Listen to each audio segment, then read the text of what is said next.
Welcome to the Live Long podcast, where your health is your power. I'm your host, Rachel Lehman Haupt. Today, we're going to be talking about the fact that so many women are carrying anxiety, burnout, grief, often without fully understanding how it shows up in their bodies. Increasingly, healing is about reconnecting with yourself in a deeper, more grounded way. Dina Saalisi is a best-selling author, holistic healer, and educator whose work explores how nature and self-awareness helps us process trauma, anxiety, and emotional overwhelm. Welcome, Dina, to the show. Thank you so much for coming today.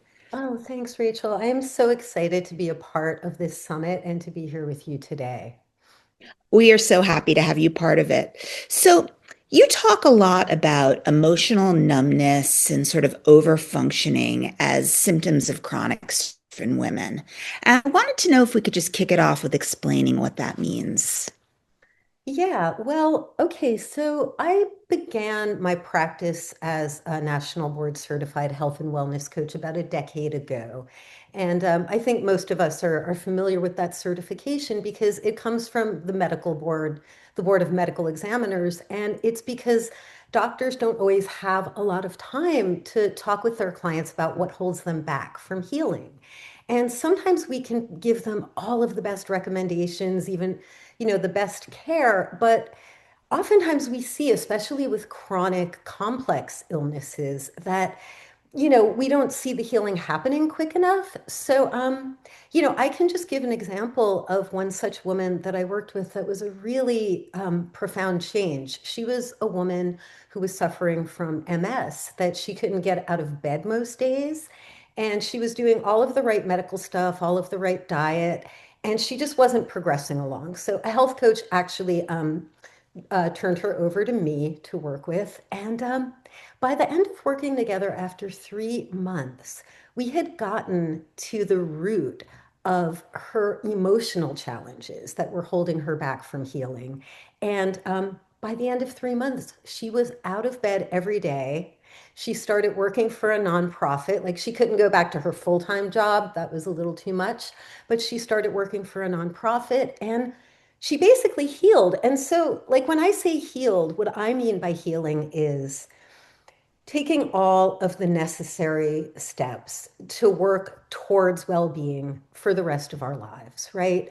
I think that there's never really a finish line. And especially when I'm working with women who are perimenopausal, postmenopausal, it's not like we're going to get over the hump and it's going to be like it was when we were 20.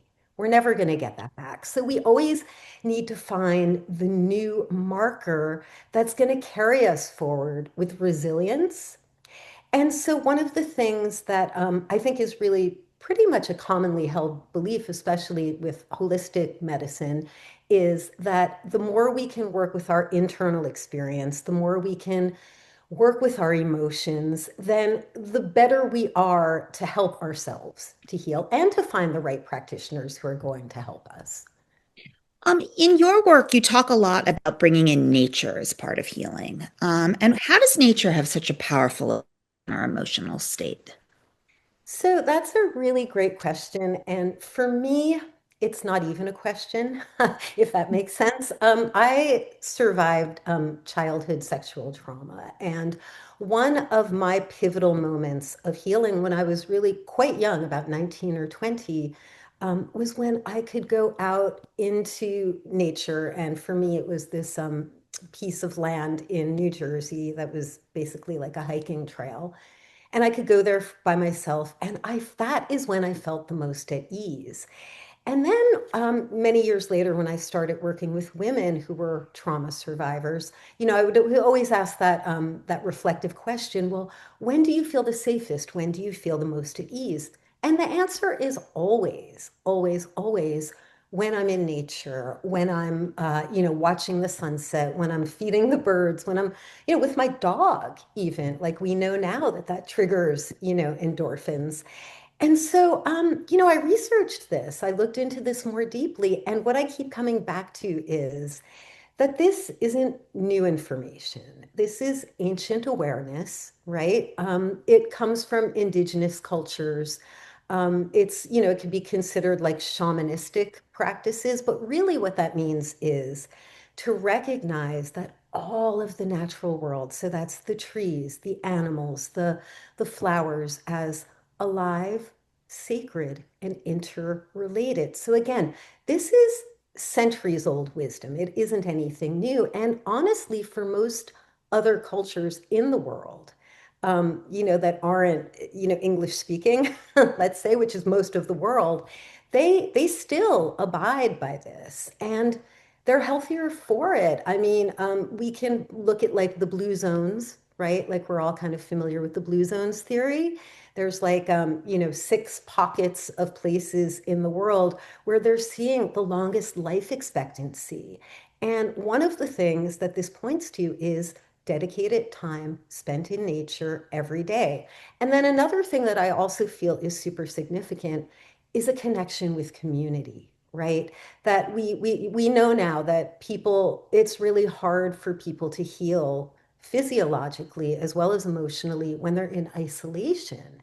So for me, this all kind of ties together because the more we can see ourselves as part of nature, not just like going and looking at it or going for a walk, but actually attuning all of our senses. And this is, again, this is innate wisdom.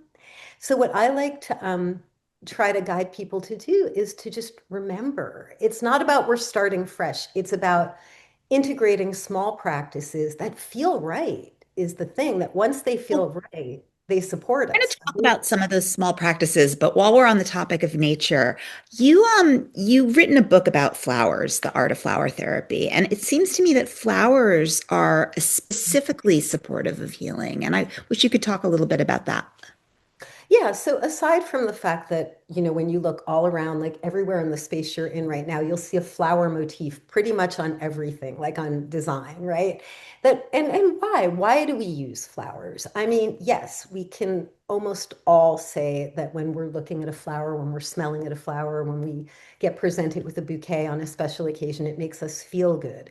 Well, there's actually a deeper piece to that. So, there was a physician back in the 1930s called Dr. Edward Bach, and he began this system of healing with the energy from flowers. So he was a physician in London, and what he was noticing was that when he started talking with his patients about their emotional challenges, again, going back to the emotions, that they were healing quicker, that it wasn't enough for him to just diagnose and prescribe.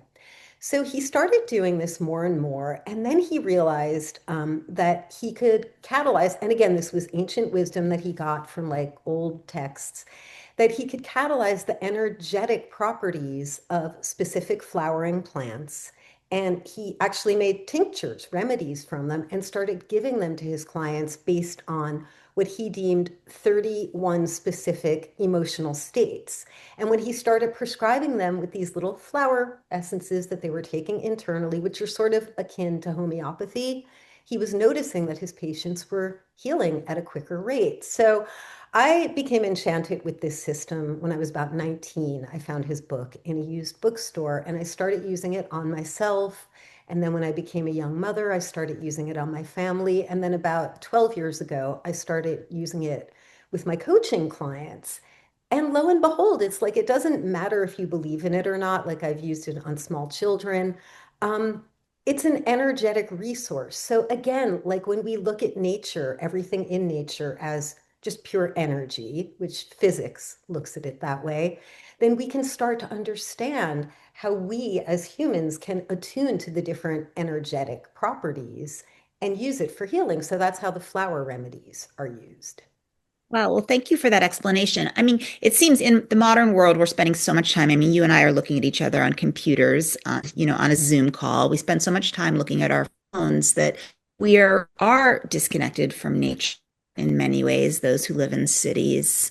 Um, but specifically women, in terms of sort of overwhelm and grief, how do they carry these emotions in their bodies differently? And how is their healing process different?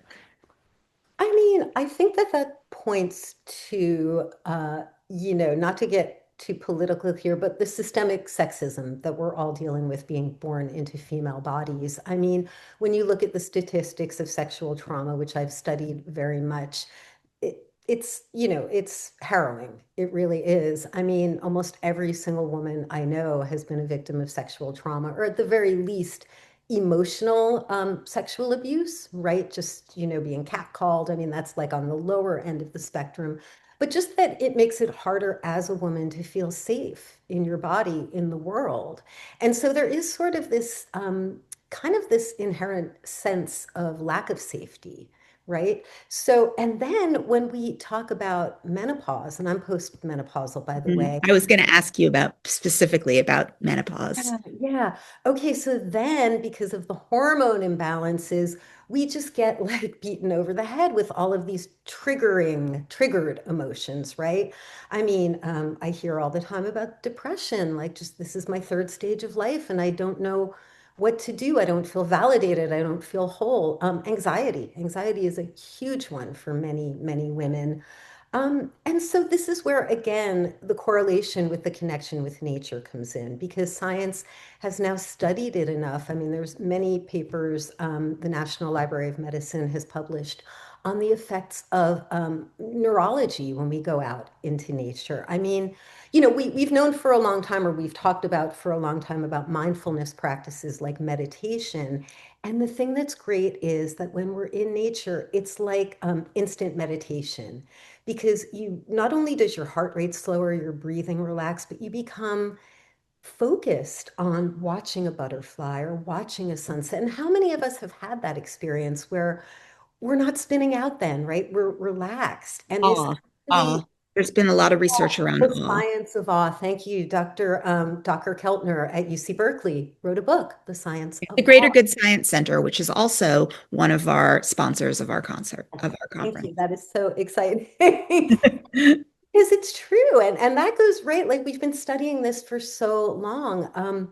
That yes, when we feel in awe of something, we feel held by a greater resource than just what we're experiencing alone. And it calms down our nervous system and it activates the parasympathetic nervous system, which for trauma survivors is like a gift from the gods because you actually feel safer. And then with neuroplasticity, your brain starts to catalog this and you actually become safer. It actually heals you.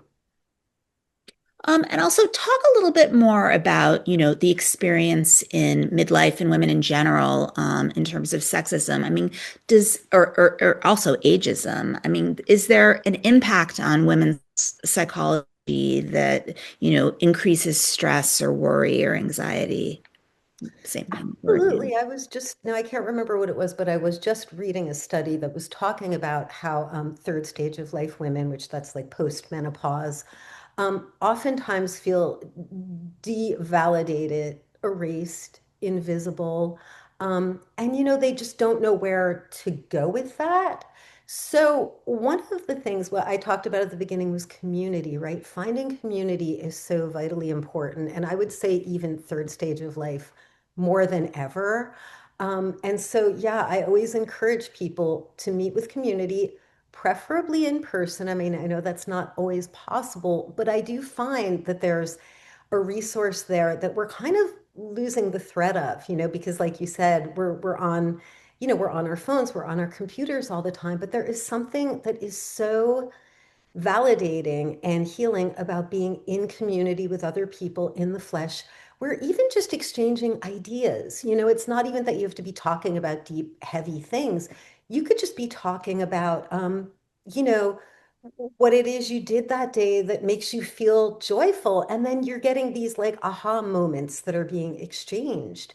And so I find that to be really, really important in older age, especially for women. I mean, for all people, but especially for women. When you're working with women, what are some of the, practical guidances that you offer? Yeah, I mean, one thing that I'm a firm believer in is daily writing practice. And again, like I know not everybody is keen to that. I've had pushback on that. And so, one practice, well, aside from morning pages, I mean, I think we're all kind of familiar now with Julia Cameron, The Artist's Way. And she kind of like validated that morning pages are important. But again, this is ancient wisdom. Being able to scribe your thoughts, have a page to put your anxiety, to put your worry, to record your dreams is also very valuable. So one such practice is, writing first thing in the morning, and it's automatic writing. It's not like writing from intellect. It's just kind of blah, blah, blah, whatever needs to come out. So you're not keeping it in your brain because when you don't do something like this, you're spinning your wheels a lot. We tend to keep it all And there's inside. actually research now showing that narrative therapy or narrative writing actually has an impact on the storytelling brain regions. Um, Mhm. and so it's not just healing emotions, it's actually cognitive. 100%. Yeah. Yeah. Yeah. As we begin to recraft our story. And so that's one such practice. And then another thing is, of course, always going back to movement. Movement triggers endorphins, and movement always helps us to feel, it's funny, like third stage of life, I can wake up feeling kind of achy sometimes. And it's funny because you would think like, oh, I'm not going to work out today because I'll feel achier. But you know what? The workout always makes me feel better, less achy. Lifting heavy weights, right? Exactly. Yes. So that's one such thing is getting into a movement practice. And again, these are all lifestyle practices. So, oh yeah, and I mean the research is in too about lifestyle being more important than genes for healthy aging, right? So Right. it's like And there has even been research that lifestyle actually does have an epigenetic effect. yes. Yes, yes. So how exciting is all of this? So yeah, as a health coach, I'm always trying to get people to develop a practice. And we want it to be attainable. It's not like, go for something that you're not going to do or that's going to be too hard. You take it in small bites and build on it. So writing, movement, nature therapy, our breath. When we get triggered by anxiety, I find doing 4-4-8 breathing, like for myself, is the best way to calm me down, like in an instant. So it's inhale for 4, hold for 4, and then a long exhale for 8. And I mean, like that can really, put off an anxiety attack. Yeah. So I mean, there are all these little ways that we can kind of weave into our daily practice. I mean, and how do we shift from feeling constantly overwhelmed in our bodies or, all of the emotions that we're holding to feeling more regulated and supported? Well, I think that really just goes back to a piece of designing a plan for yourself and holding yourself accountable. Like it's true, it's not just going to happen magically, right? Like we need to take care of ourselves. I think it's the poet Audre Lorde said, self-care is not selfish. It is an act of self empowerment, which is political warfare, right? Because it really is like we've been taught, women have been taught to do for others, to overdo. I hear that a lot. I hear that from young mothers. I hear that from women who've been married a long time. I hear that from sisters, from aunts, that it's like the doing, doing, doing. And so it's doing for yourself. I think that that's a really crucial part of healthy aging is to remind ourselves we've done a lot for others, and now it's our time to design a plan that we're going to be able to stick to and offer it to ourselves. It's self-giving. Yeah, it's interesting and slightly ironic that over functioning is Mhm. actually a symptom of stress. Like if you're stressed, you over function. Is right? Yes, yes. Isn't that funny? It's Why like, is that? huh. I think because we're used to that mode. So Yeah. again, that goes back to trying to change the neuroplasticity. So like, doing the morning writing, telling yourself, I'm going to take a walk every day, even if it's 5 minutes. And just kind of like setting out these goals for yourself and then achieving them. And then that's the other thing, achievement is a healing practice. Like when you're able to do it, that's why you set it in bite-sized pieces, right? Like if I took a walk for 5 minutes every day that week, by the end of the week, I feel stronger. And that does start to retrain your brain. So, yeah, I think that there's something to that. And if somebody's feeling overwhelmed, let's talk a little bit about disconnection. That can be a way of feeling emotionally numb, can also be a way of dealing with stress. And particularly with that, what would you recommend, how to reconnect with yourself or reconnect with community? Yeah, I mean, so because my practice is holistic, that means what that means to me is that everybody is going to be looked at differently. So I guess my question would be, and like I love to give reflective questions for people to ponder, is like what what makes you feel disconnected? How are you disconnected? Because some people feel disconnected from themselves, but they don't feel disconnected from community, and vice versa. And some people just feel a sense of disconnection. But again, so for me, that really does go back into the piece of nature therapy because when we begin to view ourselves as part of nature, then we can see that all of the living beings that surround us are part of our non-human family. And so that's one way that I begin to feel more connected and grounded is to just go outside in my garden. I mean, I have an amazing garden where I can just start to focus on the reciprocity that's going on there. Like, what am I doing for the pollinators? What am I doing for the plants? And what are they giving me in return? And so there is, again, there's just an inherent connection that's built into that. And that helps build a reconnection with yourself. Just With acknowledging myself, that and you're then that helps me to be able to connect more with community because I feel stronger. So it's all connected. right. I love it. And emotions, you talk about emotions living in your body. Hmm. I mean, what does that mean in sort of a practical, everyday sense? How does Yeah, I it mean, show itself? yeah, we know when we're off, right? And I mean, like, there's the queasy butterfly feeling in the stomach. There's the heart rate. There's the breathing, or there's the not breathing. That's something too that I've noticed is like when I feel stressed out, I notice I'm not breathing. You know, like you're holding tightly, right? So again, going back to the breath, which is our internal vehicle, you know, it's our internal natural movement system that we can just remember to connect with. So like again, I do find that like in the moment, that's the easiest way to reconnect with body and get yourself out of a spiral or to just move what's stuck, right? Because it is movement. Great.